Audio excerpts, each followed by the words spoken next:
Break के बाद बात करते हैं जनाब कौमी खेल हॉकी की। और अच्छी बात यह है कि चलें पिछले चंद महीनों में 2 मरतबा हमारी कौम ने हॉकी टीम को खेलता हुआ देखा। हमने कुछ अच्छे मैचेस भी खेले। ये ज़रूर हुआ कि थोड़ा सा नॉकआउट मैचेस में आकर हमने जो है वो उस तरह की परफॉर्मेंस नहीं दी, स्पेशली अगेंस्ट चाइना। अभी एशियन हॉकी चैंपियंस ट्रॉफी के अंदर आई थिंक बहुत अच्छा चांस था, लेकिन एक अनएक्सपेक्टेड रिजल्ट आया। लेकिन बाद में चाइना ने भी साबित किया अगेंस्ट भारत के फाइनल खेल के कि वो कितनी अच्छी टीम है। लेकिन भारत पाकिस्तान को शायद फाइनल खेलना चाहिए था। आज हम जिस मौजूद पर बात करेंगे हॉकी के हवाले से, वो इसलिए बड़ा अहम है क्योंकि जिस शख्स ने पाकिस्तान हॉकी को ज्वाइन किया था हेड कोच, उनकी अपनी अच्छी लेगेसी है। World cup champions trophy winner है, बहुत बड़ा नाम है। मिस्र और ओमान जैसी हॉकी टीमों को कोच करते रहे हैं। पाकिस्तान के साथ पहले भी वो कोच वाबस्ता रहे। बड़ी इनकी एक क्रेडिबिलिटी है, बड़ी इज्जत से इनको लोग इनका नाम लेते हैं क्योंकि बड़ा प्रोफेशनल तरीके से काम करते हैं। मैं बात करूँ ताहिर जमान साहब की, जो पाकिस्तान हॉकी टीम के हेड कोच हैं। मुझे खुद भी इत्तफाक हुआ एक इंटरनेशनल सीरीज़ में पाकिस्तान के अगेंस्ट इनको मैंने हेड कोच देखा था और बड़े वहाँ पर भी प्रोफेशनल अंदाज से काम करते हैं। ताहिर भाई बहुत शुक्रिया। पहले सर एक छोटी सी बात फ्रेंकली कि आपके होते हुए कम से कम ये उम्मीद थी कि हम पेनल्टी शूट आउट में इस बार ज़्यादा गलतियां नहीं करेंगे, लेकिन ताहिर भाई अच्छा खासा टूर्नामेंट चल रहा था। एक पेनल्टी शूट आउट की वही जो हमारी एग्जीक्यूशन है लास्ट इवेंट में भी ऐसे ही हुआ, उसने पूरे कई किराए पर शायद पानी फेर दिया आपके भी। सो आपको भी डिसअपॉइंटमेंट हुई? क्या खिलाड़ी तैयार नहीं थे, एग्जीक्यूट नहीं कर सके, प्रेशर था? आज ज़रा बताइएगा उस वक्त हुआ क्या था। ये सबसे पहले तो गफ्फार भाई शुक्रिया for thank you very much for having me on your show. और ये इसमें कोई शक नहीं, डिसअपॉइंटमेंट तो हुई है। शूट आउट ऐसा एक सेट पीस है जो प्योरली स्किल बेस्ड होता है और यूजुअली पाकिस्तान प्लेयर्स को स्किलफुल प्लेयर्स माना जाता है। तो उम्मीद थी कि वहाँ पे हम बेहतर रिजल्ट प्रोड्यूस कर लेंगे, मैच को जीत लेंगे, लेकिन ऐसा हुआ नहीं। आप जानते हैं कि मेरी अफिलिएशन अभी टीम के साथ शुरू हुई है, वो भी टूर्नामेंट से जस्ट पहले। ये एरिया जो है शूट आउट का पहले भी as a grey area identify हुआ है। एक दो प्रीवियस टूर्नामेंट्स में भी हम शूट आउट्स पे जाके मैच को नहीं जीत सके थे। तो मुझे लगता है कि अब इस एशियन चैंपियंस ट्रॉफी के बाद तो ये बड़ा क्लैरिटी के साथ वाज़ेह हो गया है कि ये एक ऐसा शोबा है जहाँ पर हमें बहुत ज़्यादा काम करने की ज़रूरत है। इसके अलावा कुछ नहीं है कि प्लेयर्स जो है वो साइकोलॉजिकल हैं। और पिछले दो जो टूर्नामेंट्स कह लें या प्रीवियस दो मैचेस में जब शूट आउट पे हारे, तो कहीं ना कहीं मुझे जाती तौर पे लगता है, जो मेरी ऑब्जर्वेशन है, कि प्लेयर्स ने एक वीक सी विंडो बना ली है अपने दिमाग में। वो जो फियर है शूट आउट को मिस करने का, वो लगाने से पहले उनके दिमाग में आ जाता है। और मुझे लगता है कि ये एक गलत सोच है। हमें अपने ट्रेनिंग पैटर्न को चेंज करना पड़ेगा आने वाले ट्रेनिंग कैंप्स में, और शूट आउट को एग्जैक्टली वो सिनेरियो क्रिएट करना पड़ेगा, वो प्रेशर क्रिएट करना पड़ेगा जो मैच में आप फेस करते हैं। और शूट आउट को एक बड़ा ही सीरियस किस्म के सेट पीस के तौर पे लेके इसके ऊपर रेगुलर बाकायदा ट्रेनिंग करने की जरूरत है। प्लेयर्स के जो टैक्टिक्स हैं या टेक्निक का इस्तेमाल है शूट आउट के ऊपर, वो रीडिफाइन करने पड़ेंगे, क्योंकि शूट आउट की जो डिफेंस है वो बहुत बेहतर हो गई है पहले से। क्योंकि ये एक ऐसा इम्पोर्टेंट फैक्टर बन गया है गेम के दौरान कि सारे कोचेस, सारी टीमें इसके ऊपर बहुत काम कर रही हैं। सो हमें भी बहुत काम करने की जरूरत है। ठीक है ताहिर भाई, जो आपने चूंकि पहला इवेंट था और आपने बिल्कुल आखिरी वक्त पे ज्वाइन किया, तो इतना टाइम भी शायद आपके पास नहीं था। लेकिन टैलेंट की बात, मैं समीउल्लाह साहब से शो में बात कर रहा था, वसीम फिरोज साहब हमारे शो में आए, जब आप लोग खेल रहे थे तो हमने काफ़ी तवातुर से शो किए। उन्होंने एक चीज़ की तारीफ़ की कि लड़कों ने फील्ड गोल बहुत अच्छे किए अगेंस्ट इंडिया, अगेंस्ट चाइना भी हम अच्छा खेले। और एक पेनल्टी कॉर्नर का शोबा है जिसको हमें बेहतर बनाने की जरूरत है। लेकिन जो फील्ड हॉकी हमने बड़े से बात देखी, कोऑर्डिनेशन, लड़के गोल कर रहे थे, ठीक है वो डिसअपॉइंटमेंट अपनी जगह, लेकिन आई थिंक हमें इस टीम के यंग लड़कों की हौसला अफजाई भी करनी है। इतना बुरा नहीं खेले ओवरऑल अगर हम देखें तो इस पूरे टूर्नामेंट के अंदर। जी बिल्कुल सही कह रहे हैं आप। हमने कोशिश की है कि अग्रेसिव हॉकी खेली जाए, अटैकिंग पैटर्न पे खेली जाए। और मेरी जो ओवरऑल कैलकुलेशन है गफार भाई, मैं किसी भी टीम के साथ काम करूं, अभी तो ये सिर्फ शुरुआत है, बहुत ज्यादा काम करेंगे हम इंशाल्लाह इस टीम के साथ। मेरी जो कैलकुलेशन है ओवरऑल वो ये होती है कि 2 से 1 गोल फील्ड आप करने के काबिल हो जाएं और 1 से 2 गोल आप पेनल्टी कॉर्नर पे करने के काबिल हो जाएं। जिसका जो मजमूआ ये निकलता है कि आपकी टीम के पास 3 से 4 गोल करने की सलाहियत कम से कम होनी चाहिए आपके ओपोनेंट के अगेंस्ट। अगर आपका ओपोनेंट आपसे भी ज्यादा अच्छा है और वो 4 से 5 गोल करने की सलाहियत रखता है तो वो एक अलग बात है। लेकिन हमें अपनी टीम की तैयारी जो है वो इस तरह करनी चाहिए कि 1 से 2 गोल फील्ड कर सकें, 1 से 2 गोल पेनल्टी कॉर्नर के ऊपर कर सकें। और यहाँ पे इस टूर्नामेंट में देखने में आया है कि हमने जो 2 गोल फील्ड वाले थे वो तो तकरीबन हर मैच में ही किए हैं। जी, जी। पेनल्टी बल्कि 2 से 3 तक भी चले गए। जी, जी। पेनल्टी कॉर्नर के शोबे में हम कम गोल किए, लेकिन 5 गोल हमने पेनल्टी कॉर्नर्स पे भी किए हैं, टोटल 18 गोलों में से। मुझे लगता है कि अगर इसी मोमेंटम को लेकर चलेंगे, प्लेयर्स को आप थोड़ी लिबर्टी देंगे, जो उनकी स्किल्स हैं कब कहाँ कैसे इफेक्टिवली वो यूज कर सकते हैं। जी। सो मुझे इस चीज पे यकीन है कि हमारे प्लेयर्स जो हैं वो बड़े टैलेंटेड हैं, वो अपनी स्किल का बेहतर इस्तेमाल करके ज्यादा फील्ड प्ले है उसको ज्यादा अग्रेसिव और इफेक्टिव बना सकते हैं। ठीक है, हनान बड़ा अच्छा खेल रहे हैं। गजनफर के वालिद का इंतकाल हुआ, वो वहाँ मौजूद रहे, टीम स्पिरिट भी दिखाई दी। लेकिन ताहिर भाई, ये बड़ा ओपन सीक्रेट है कि पाकिस्तान हॉकी में उतना पैसा नहीं है, जॉब के मसले हैं, डेली अलाउंसेस के मसले हैं, इसी तरह और बड़ी इनसिक्योरिटीज़ हैं, अनसर्टनटीज़ हैं। खिलाड़ियों से बात हुई आपकी, आपका ऑनेस्ट फीडबैक क्या है इसके ऊपर कि ठीक है, अभी मैं आगे चल के आपसे सवाल करूंगा, एशियन गेम और वर्ल्ड कप ओलंपिक्स के भी हमने क्वालिफाइंग खेलनी है, बहुत अच्छे से हम वहाँ खेल नहीं रहे, इसलिए हमारी हॉकी बिल्कुल मेन स्ट्रीम से आउट हुई दिखाई दे रही है। बट लड़कों को क्या वो सहूलियात मुयस्सर हैं? क्या उनका लिविंग स्टैंडर्ड, लिविंग स्टाइल, उनके जो माली मसाइल हैं, क्या वो इस तरह के हैं कि वो फोकस कर सकें मुकम्मल गेम पर? बड़ी ईमानदारी से बात करूं तो प्रेजेंट सर्कमस्टांसेस में ऐसा नहीं है, लेकिन कोशिश की जा रही है। लेकिन मैं समझता हूं कि इससे भी बढ़कर हमें ज्यादा बेहतर कोशिश करने की जरूरत है। मेरा शुरू से ही ये मानना रहा है कि अगर हमने हाई परफॉर्मेंस लेवल पे अच्छी टीम तैयार करनी है पाकिस्तान की, जो वापस वो सारे जीते हुए अजाजात जो हमारे पास जी, जी। को जीतने के काबिल हो, वो ऐसी टीम तैयार करनी है, तो सबसे पहले हमें प्लेयर्स की वेलफेयर पे काम करना होगा। और जब मैं प्लेयर्स की वेलफेयर की बात करता हूं तो उसमें सबसे पहले उनके ये अलाउंसेस की बात आ जाती है। फिर उनके लिए प्रोफेशनल लीग का इनकाद करना है कि मुल्क में एक बड़ी प्रोफेशनल टॉप लेवल की प्रोफेशनल लीग करवाई जाए, जिससे हर प्लेयर को कोई सालाना 30, 40, 50 लाख रुपए मिल सके, ताकि वो फाइनेंशियली अपने आप को सिक्योर महसूस करे। उनकी मेडिकल इंश्योरेंस करवाई जाए। उनके लिए बाहर के मुल्कों में ऐसा डोमेस्टिक कैलेंडर तरतीब दिया जाए, जब बाहर के कुछ मुल्कों में जहां अच्छी लीग्स होती हैं, वो लीग्स हो रही हों, तो हमारे मुल्क में डोमेस्टिक एक्टिविटी कम हो जाए, ताकि उन प्लेयर्स को हम ऑफिशियली पाकिस्तान हॉकी फेडरेशन के प्लेटफॉर्म से दूसरे मुल्कों में उनके लिए लीग का इनकाद करवाएं। उससे उनको पैसे भी मिलेंगे, उससे उनका एक्सपोजर भी मिलेगा। अल्टीमेटली वो जब वहां खेल के आएंगे, एक तो उनको फाइनेंशियल बूस्ट मिलेगा, और दूसरा जो एक्सपोजर और एक्सपीरियंस गेन करेंगे वो पाकिस्तान टीम के काम आएगा। गुलाम, वक्त हुआ एक ब्रेक का। ब्रेक से वापस आकर पाकिस्तान हॉकी के जो असल मसाइल हैं, फिर उनका हल कैसे ढूंढा जाए, पाकिस्तान हॉकी टीम के हेड कोच ताहिर जमान साहब से बात करेंगे इस शॉर्ट कमर्शियल ब्रेक।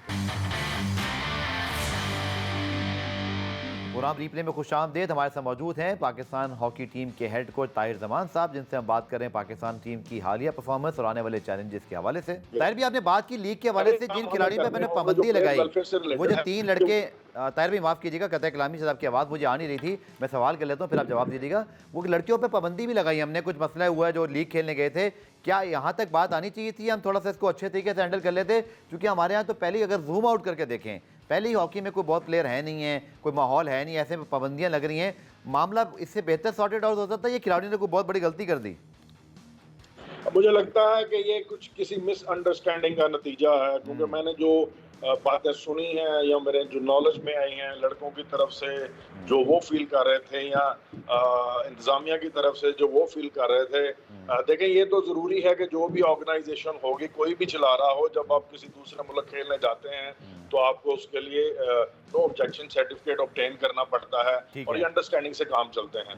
लेकिन मुझे लगता है कि जो पिछले कुछ अरसे में हमारी फेडरेशन का थोड़ा सा शराजा बिखरा हुआ था, टू बी वेरी ऑनेस्ट। दो पैरेलल फेडरेशंस चल रही थी। ये सारा सिलसिला वहां से शुरू हुआ है। वो लड़के जो हैं वो शायद किसी ना किसी तरह से किसी ने उनके दिमाग में बैठा दिया, उनको इनसिक्योर कर दिया कि शायद उनकी दोबारा सिलेक्शन नहीं होगी, क्योंकि अब वो वाली फेडरेशन नहीं है, वो जिनको वो शायद ज्यादा सपोर्ट कर रहे थे, या जो इनको जो लाइक माइंडेड थी। इस किस्म की वो मिसअंडरस्टैंडिंग क्रिएट की गई, जिसकी वजह से वो लड़के डर के मुझे लगता है कि यहाँ से चले गए। लेकिन बिल्कुल ऐसा नहीं होना चाहिए था। वो यंगस्टर्स हैं, उनका बड़ा फ्यूचर पड़ा है, उनको अपनी सलाहियत के ऊपर बिलीव करना चाहिए था कि वो पाकिस्तान में वापस आके खेल सकते हैं और मुल्क को सर्व कर सकते हैं। और मुझे लगता है ये सारा एक किसी मिसअंडरस्टैंडिंग का नतीजा है। कोशिश यही होगी, जो भी अच्छा खिलाड़ी है जो पाकिस्तान के लिए खेलकर पाकिस्तान के नाम को दुनिया में बेहतर तरीके से रोशन कर सकता है, पाकिस्तान के लिए आए और खेले। सर जी, मैंने एक फुटेज देखी और वो फुटेज आई थी जब आप लोग मैच जीते।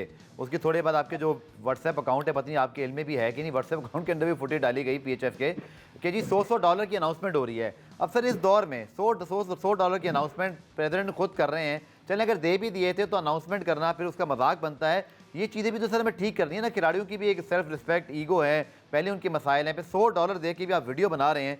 तो मुझे तो कम से कम ये बात बड़ी अजीब लगी।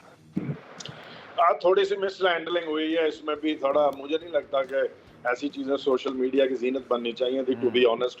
हो सकता है दूसरे लोग मुझसे इख्तलाफ करें, लेकिन इसकी थोड़ा सा एक बैकग्राउंड है। बच्चों की ख्वाहिश थी या कोशिश थी कि उनको कुछ नकदी में मिल जाए कि वहां पे वो कुछ चीजें ले सकें। आप जानते हैं गफार भाई, जब टीमें टूर पे जाती हैं तो मिसलेनियस में हमारे पास इतने ज्यादा पैसे नहीं होते। जी। वो होता है इनके लिए पानी लेना, इनके लिए छोटा मोटा फ्रूट लेना, इमरजेंसी में कहीं ट्रांसपोर्ट अरेंज वो, इसलिए इसके लिए थोड़े से पैसे मिलते हैं। उस वक्त मिसलेनियस में जो कुछ भी अवेलेबल था वो उन्होंने कहा यही अनाउंस कर दें, हमें नकद में मिलना चाहिए। तो उस सूरत में ये सब कुछ हो गया। लेकिन आपकी बात ठीक है कि हमें बेहतर तरीके से इन चीजों को मैनेज करने की जरूरत है, क्योंकि इतना वाइब्रेंट सोशल मीडिया है। जरूरी नहीं है हर खबर सोशल मीडिया की जीनत बने।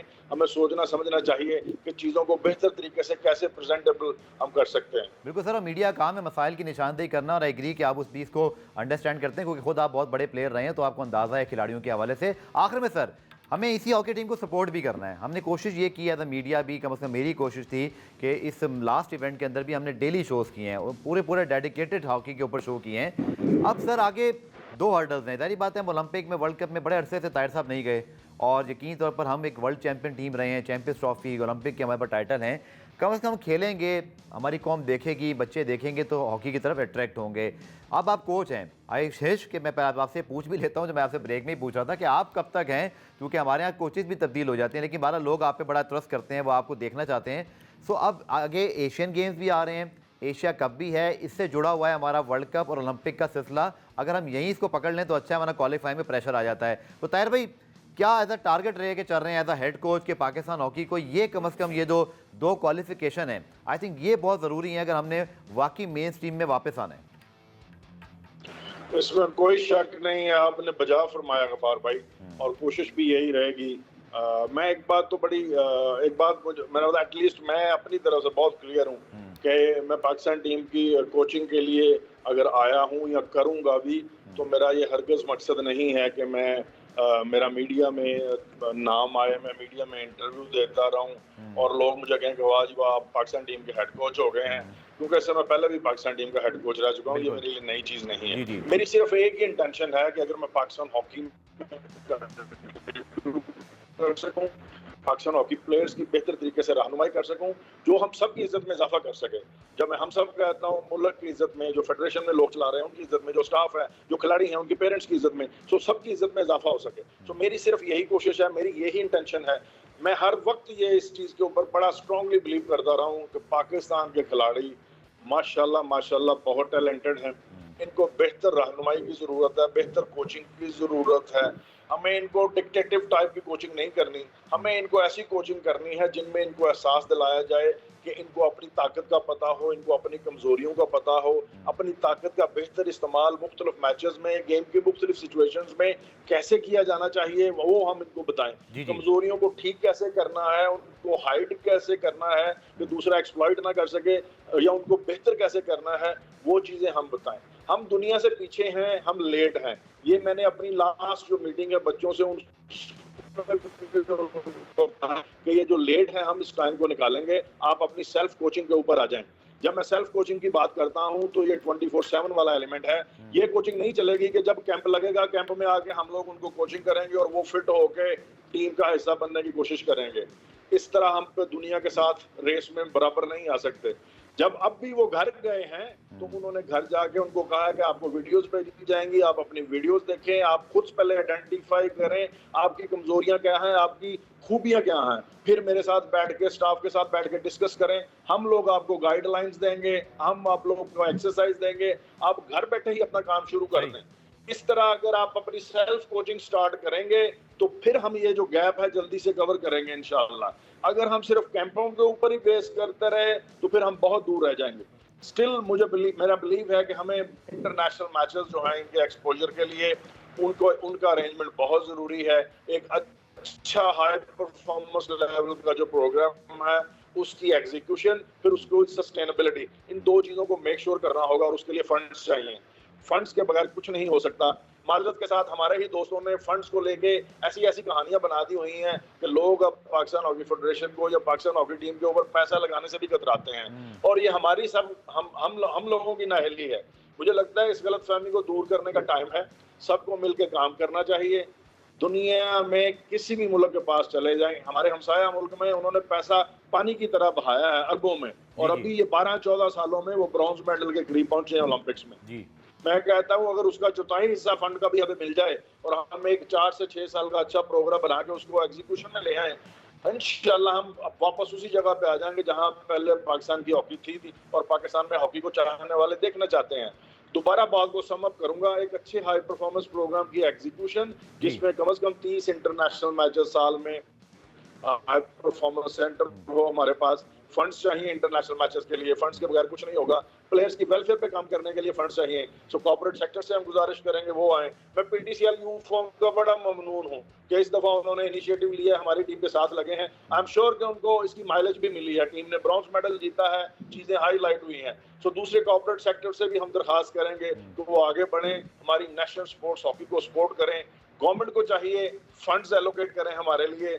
मैं इस चीज का यकीन दिलाता हूं कि अगर अच्छे फंड्स मिल जाएंगे, इन प्लेयर्स की वेलफेयर पे काम होगा, एक अच्छा प्रोग्राम हम मुरतब करेंगे तो पाकिस्तान हॉकी दोबारा दुनिया में पाकिस्तान का नाम एक बड़े ही शानदार अंदाज में रोशन करेगी इंशाल्लाह। चलिए, बहुत शुक्रिया ताहिर जमान। पाकिस्तान हॉकी टीम के हेड कोच हमारे से बड़ी तफसीली उन्होंने बात की, मसाइल की निशानदेही भी की, जो गलतियाँ एतराफ़ भी किया और साथ साथ मादी के हवाले से जो तजादात हैं उनको दोबारा जीतने के लिए जो मुस्तकबिल का लाएअमल है वो भी बता दिया कि पैसा चाहिए होगा, फंड चाहिए होंगे ताकि मैचेस हो सकें, खिलाड़ी जो है वो तैयार हो सकें आगे। चूँकि एशिया कप आ रहा है, मैं आपको बता दूं, जिससे जुड़ा है वर्ल्ड कप का क्वालिफिकेशन, और फिर 2026 में हमें एशियन गेम्स खेलकर ओलंपिक्स में क्वालिफाई करना है। तो ये 2 हर्डल आगे आ रहे हैं, इस पर इंशाल्लाह मजीद भी बात करेंगे। पुराना रिप्ले में आज के लिए इतने, कल दोबारा से मुलाकात होगी, तब तक के लिए अल्लाह हाफ़िज़।